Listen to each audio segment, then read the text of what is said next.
Hello.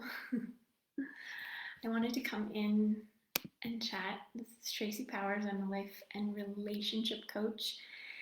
And there's something that's been on my heart and on my mind that I know can make a big difference in other people's lives as it has in mine, and in my relating, and in my having love and everything I need in my life. So, right now, what I'm feeling in the collective and with women is an interesting time in history with the rise of feminism and the dissolution of the patriarchy. We find ourselves in roles that we haven't been in before in our history, and we have more on our plates than we ever had before. Now, this isn't unique to women. Men are also stepping into new roles and spaces, and so we all feel a little burdened and a little burnt out. And this is a time that we need to get our needs met more than ever. And what I find, especially for women, so hopefully this helps support you and any expression of gender you may have, or if you are just someone who loves and appreciates women and wants to help, this is for you. So there's a key to get us inside that door, and what's on the other side of that door is getting our needs met so that we can be who we want to be in the world and in our families and in our love relationships and friendships. And that key is asking for what you want. Now, that may seem very simple, but it's actually quite challenging. I find that when I'm having deep and heartfelt conversations with women and talk about them not quite getting what they want in their partnership, not quite getting their needs met, I'll ask, have you asked? And there is a moment, and I've been on the other side of this moment as well, of a little bit of deer in headlights, because it seems so clear that we have been communicating, but the truth is we haven't actually asked. Now, I want to dive into what we're doing instead of asking in just a minute. But first, I want to talk about a common myth that we're all often functioning under, that when women break through this, they see something really great and powerful on the other side. But this myth that is holding us back from often asking for what we want is that it should just be known. That if someone loves us, sees us, and cares about us, they should just intuit what we want, and they should be able to give it to us without us ever having to ask. Now, that is a beautiful and romantic ideal, and romantic comedies have probably turned us on to this ideal, not just society at large. The idea of seeing the man show up at the perfect moment with the perfect thing to say, and we didn't need to tell him, he just knew. And I want you to flip this for a moment. Imagine someone you really love, you really care about. Maybe it's a child, maybe it's a parent, maybe it's a friend. And there's a way in which you could love them that they need, but they are not expressing and asking. There's something you could do that makes a huge difference, but they don't want to have to tell you. They just want you to know. And there's something they're missing that you could be giving, but it's your blind spot and you just don't see it. Now, there's distance that grows between you, heartbreak on their end, and all that stands in the way is just them asking. Now, thinking about what that feels like, I want you to then turn that and think about how you could just be providing that simple thing. Now, there's a lot of things that stand in the way of people giving us what we need, such as their own wounds, their own perspectives, but we don't know how to really face those until we get on the court and just ask. So I also want to address that if you're still stuck in that myth of they should just know, that also leads to a codependent dynamic, which is not healthy in a rich and powerful partnership that you may want to create. So let's get back to what you might be doing instead of asking. So I've got a couple things that I find we often fall into when we're not asking. The first one is complaining. So my 8-year-old daughter does this often, and it drives me crazy. She'll say, my sister got that, but I didn't, or I didn't get that. Never could I have that. And my energy tanks. It would be so simple for her to just say, may I have that, please? But puffing up and giving a complaint and bringing all this emotional energy, it's really tough. I feel like I'm put in a deficit, perhaps even insulted. And I wish she just would have asked. So much easier, so much cleaner. Now, the second thing you might be doing is criticizing. So the definition of criticism is to indicate the faults of someone or something in a disapproving way. So in the realm of partnership and loving relationships, criticism doesn't have much of a home.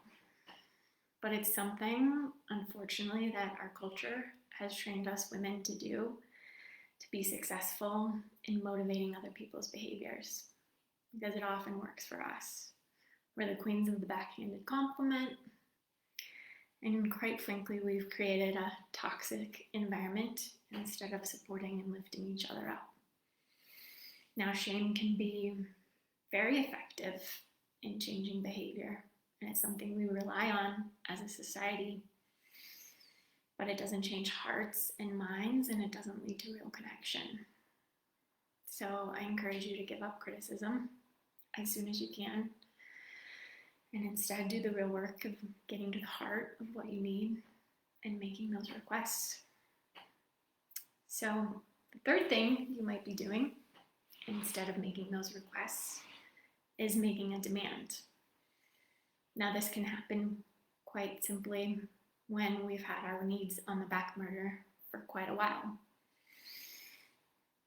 Society has taught us to be the martyrs in our family, to keep putting other people's needs in front of ours, and that can lead to some pretty deep resentments over time. You can't go very long without getting your needs met, and that equation will keep running in your brain of them actually owing you. So sometimes we get built up to this point that we just break and make a demand. Now, demands aren't very easily met without a power struggle, without a sacrifice, and to really get someone's participation, we don't really want to engage in that dynamic. So the fourth thing you may be doing, instead of really making an ask or a request from someone you're in a relationship with, is being vague. So again, I'll use another example from one of my daughters. My almost 13-year-old daughter loves to play soccer and is wanting to get better with her skills.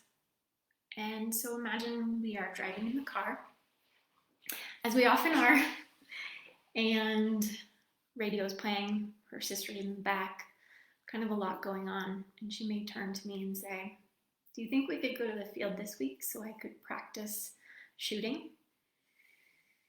And I say, sure. Now, the end of the week goes by, and we didn't go. She didn't ask me specifically.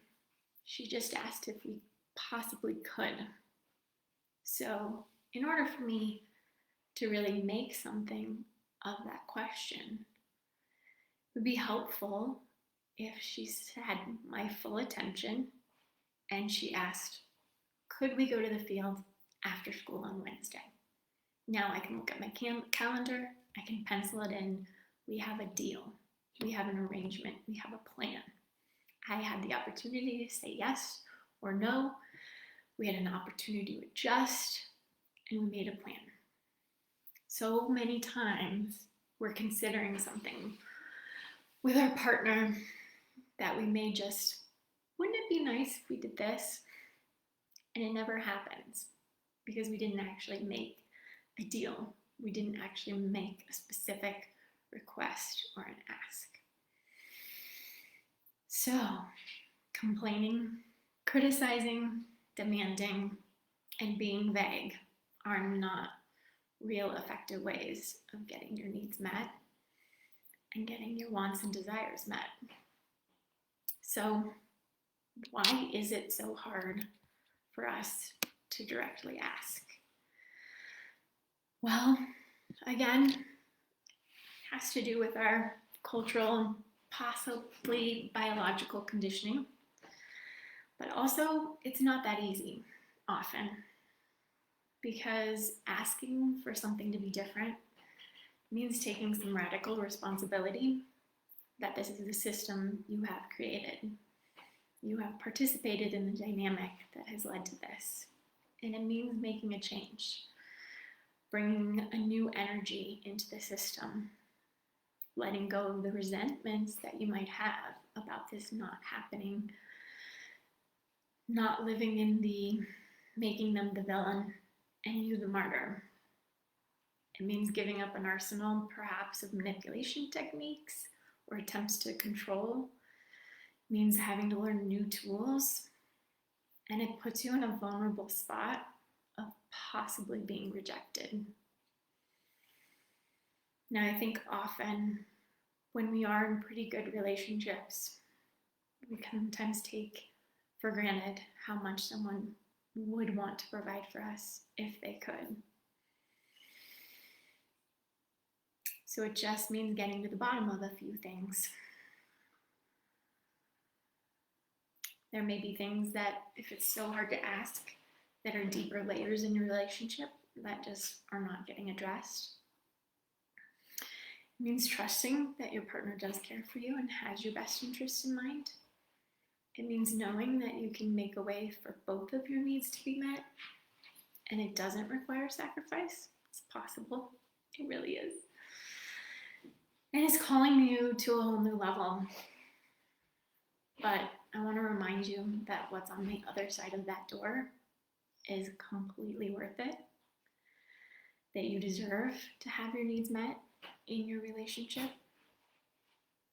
And when you're with the right partner, they're going to want to do everything within their power to do that for you. So I hope that anything I've shared today has helped and has given you some encouragement to try some new things, to get in touch with what might be getting in the way of getting your needs met and having the powerful partnership you always dreamed of. And if it has helped you, or if you think of someone who could really use this thought and new way of looking at things, please share. This is also part of, I wrote a blog, 4 obstacles in the way of you getting your needs met, and asking is one of those 4, so you can dive a little deeper there at tracypowerslove.com. That's Tracy with just a Y.